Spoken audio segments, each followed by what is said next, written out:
সুরমা নদীর তীর উন্নয়ন প্রকল্প পরিদর্শনে সিলেট সিটি কর্পোরেশনের প্রশাসক। ঐতিহ্য রক্ষায় সমন্বিত উদ্যোগের উপর জোর।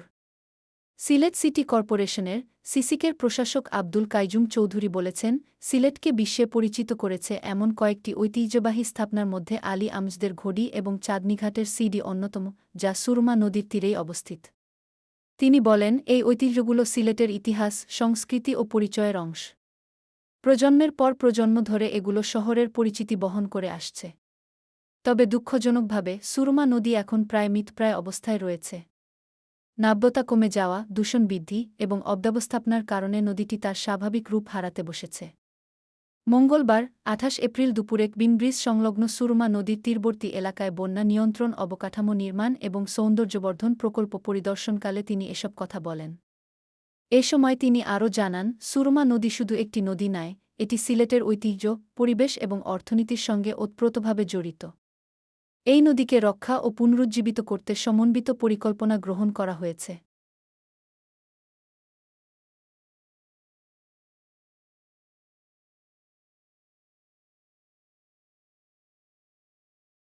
আসলে এইটা একবারে মানে অসত্য একটা ঘটনা।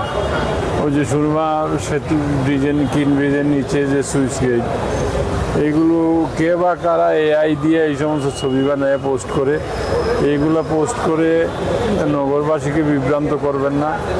তার কারণ হলো এই ধরনের কোনো চিন্তাভাবনা বা প্রকল্প নেই। আমরা এই বাঁচাও সুরমা এবং বাঁচাও সিলেট, এইগুলো নিয়েই আমরা কাজ করতেছি। সুরমা মৃতপ্রায় একটি নদী, যেই নদীটি একসময় খরস্রোতা ছিল, যেই নদীর দুই তীরে গেছে সিলেট নগরীটা প্রতিষ্ঠিত। সেই নগরীকে রক্ষা করার জন্য সুরমাকে বাঁচাতে হবে।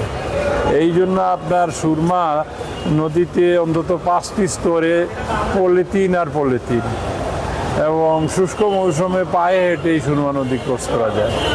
যে প্রকল্পটি আমরা হাতে নিয়েছি, সেই প্রকল্পটির সুরমা নদীর 2 তীর রক্ষা করা হবে, এইখানে বাঁধ নির্মাণ করা হবে, ওয়াকওয়ে করা হবে এবং সৌন্দর্যবর্ধকরণের জন্য বিভিন্নভাবে আমরা এই প্রকল্পগুলো হাতে নিয়েছি, যেমন গাছপালা লাগানো, ফুলবাগান লাগানো, এইগুলো নিয়ে।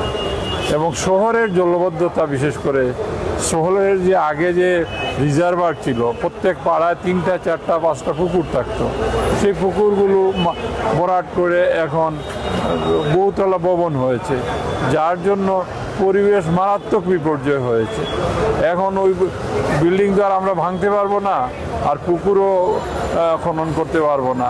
সুতরাং যেই রিজার্ভারগুলো আছে সেইগুলোকে আমরা সংরক্ষণ করছি, এবং আগামীতে আরও যে সমস্ত শহরের ভিতর দিয়ে যে ছড়া, খাল এবং প্রাকৃতিক যে পানি নিষ্কাশনের ব্যবস্থা আছে, সেইগুলোকে আমরা স্মুথ করব। এবং এই ক্ষেত্রে যেগুলো সুরমা নদীতে এই বড় বড় গোয়ালিছড়া সহ যে সমস্ত বড় বড় খাল সুরমাতে গিয়েছে, এই সমস্ত এরিয়াতে যাতে সুরমা নদী ওভারফ্লো করলে কোনো সময় যাতে শহরের ভিতর দিকে আবার পানি না ঢুকে, সেই পানি না ঢোকার জন্য হয়তো যে যারা আমাদের ফিজিবিলিটি স্টাডি করেছে, সেই ডিটেইল স্টাডিতে উল্লেখ আছে কোন কোন জায়গায় সুইচ গেট দিতে। এইটা নদীতে না, এইটা হলো নদীর পানি শহরে না ঢোকার জন্য এই যে খালের মুখে। তো সুতরাং একটা ভুল জিনিস যারা এই সোশ্যাল মিডিয়া এবং বিভিন্ন জায়গায় বলে বেড়াচ্ছেন, এইটা থেকে আপনারা দয়া করে বিরত থাকুন। ইতোমধ্যে বিভিন্ন কার্যকর উদ্যোগ বাস্তবায়নাধীন রয়েছে।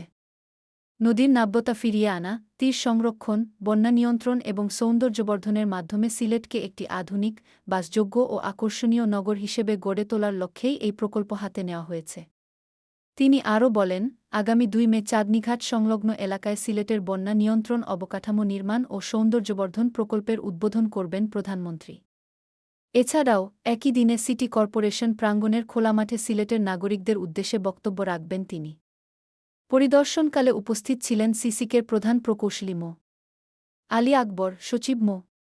আশিক নূর, প্রধান রাজস্ব কর্মকর্তা বিশ্বজিৎ দেব, প্রধান স্বাস্থ্য কর্মকর্তা ডা মো জাহিদুল ইসলাম, প্রধান বর্জ্য ব্যবস্থাপনা কর্মকর্তা লে কর্নেল অব একলিম আবদিন এবং অন্যান্য সংশ্লিষ্ট কর্মকর্তা-কর্মচারীরা।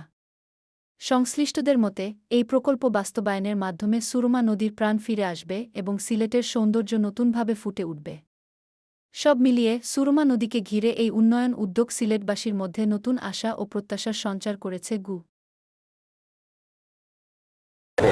উনাকে আমি নিয়ে যাচ্ছি সুরমার পারে এবং উনি সদয় হয়েছেন সুরমার পারে যাওয়ার জন্য। এই যে ঐতিহ্যবাহী সুরমার যে স্থানটি, যে চান্নিঘাট, সেই চান্নিঘাটে আমাদের যে সিলেট শহরকে যে 2-3টি স্থাপনায় পরিচিত করে পুরো বিশ্বে, তার মধ্যে ওইখানে আলী আমজাদের গড়ি আছে, চান্নিঘাটের সিঁড়ি আছে। তো আলী আমজাদের গড়ি আর চান্নিঘাটের সিঁড়ি যেভাবে আমার প্রবাদ বাক্যের মধ্যে মিশে আছে সিলেটিদের কাছে, সেই জায়গায় আমি নিয়ে যাচ্ছি প্রধানমন্ত্রীকে, ওই মৃতপ্রায় সুরমা নদীকে দেখাতে। ওইখানেই ভিত্তিপ্রস্তর স্থাপন করব এবং সেই ভিত্তিপ্রস্তর দিয়ে তিনি সিটি কর্পোরেশন প্রাঙ্গণে খোলা মাঠে এইখানে আমরা নাগরিকদের উদ্দেশ্যে তিনি বক্তব্য রাখবেন। এইটাই হলো আমাদের কর্মসূচি। ধন্যবাদ।